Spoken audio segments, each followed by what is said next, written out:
O povoado de Nemmersdorf, a sudoeste de Gumbinnen, na Prússia Oriental, foi palco de um dos mais conhecidos crimes de guerra soviéticos.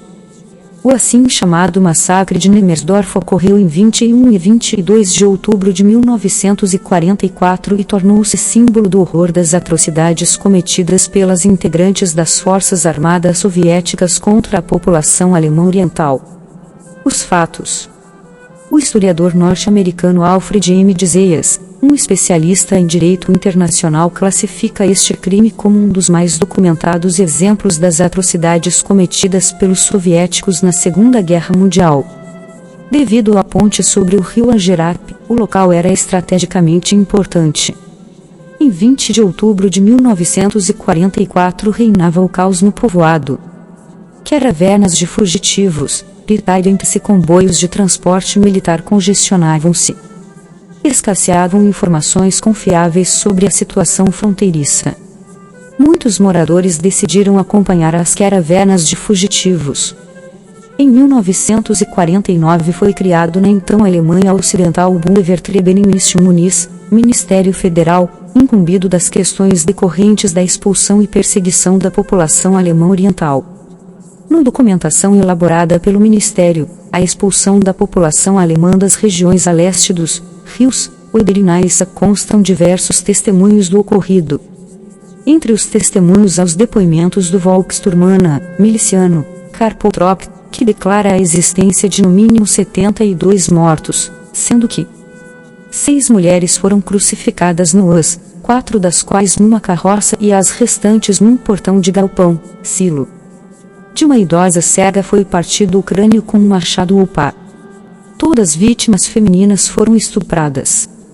Corroborando e complementado as declarações de Karl-Poltrop, constam depoimentos de moradores do povoado, soldados e oficiais, entre estes o stab-chefe da 4ª Armada da Prússia Oriental, Major-General Detlefsen, além de relatos de correspondentes do jornal norueguês Fritt-Folk do dia 6, e do jornal Courrier de Geneve do dia 07 de novembro de 1944. Às 6 horas do dia 21 de outubro de 1944 iniciou-se o ataque soviético ao local, e às 7 horas e 30 minutos os primeiros soviéticos passaram a ponte.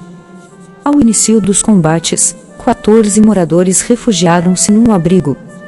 Em seguida este abrigo foi invadido por soldados soviéticos em busca de proteção contra um contra-ataque alemão com suporte aéreo. Após amainarem-se os combates, os soldados ordenaram o abandono do abrigo, para em seguida abrir fogo indiscriminadamente contra as pessoas, crianças, mulheres e velhos. Apenas uma mulher sobreviveu. No dia 23 de outubro de 1944, às 4 horas e 30 minutos os soviéticos retiraram-se para o outro lado do rio Angerap. Aos soldados alemães que os seguiam, apresentou-se todo o horror. As 13 pessoas do abrigo não eram as únicas vítimas. Encontrou-se crianças mortas por espancamento. Mulheres estupradas e assassinadas encontrarão-se pregadas no portão do silo. O crânio de uma menina estava partido. Em 27 de outubro de 1944 chegou uma comissão internacional de médicos da Cruz Vermelha. Suas análises foram apresentadas em 31 de outubro de 1944 à Charité de Berlim. Os médicos constataram que todas as meninas de 8 a 12 anos, além de uma mulher cega de 84 anos, haviam sido estupradas. Joseph Goebbels mencionou Nemmersdorf por 4 vezes em seu diário. Em 03 de novembro de 1944 registrou: ademais os soviéticos permitem-se a macabra zombaria de denominar as atrocidades por eles cometidas na Prússia Oriental e por nós detectadas como invenção alemã, além de ainda afirmar que nós mesmos fuzilamos civis, a fim de termos mortos a apresentar no noticiário semanal. A tática soviética de atribuir os crimes aos alemães mostrou-se eficiente ainda no julgamento de Nuremberg.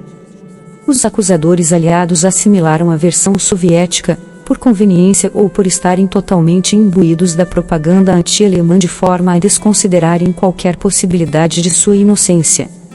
Os relatórios e protocolos da Comissão Internacional de Investigações tinham desaparecidos, eliminados ou perdidos, somente sobraram algumas fotos.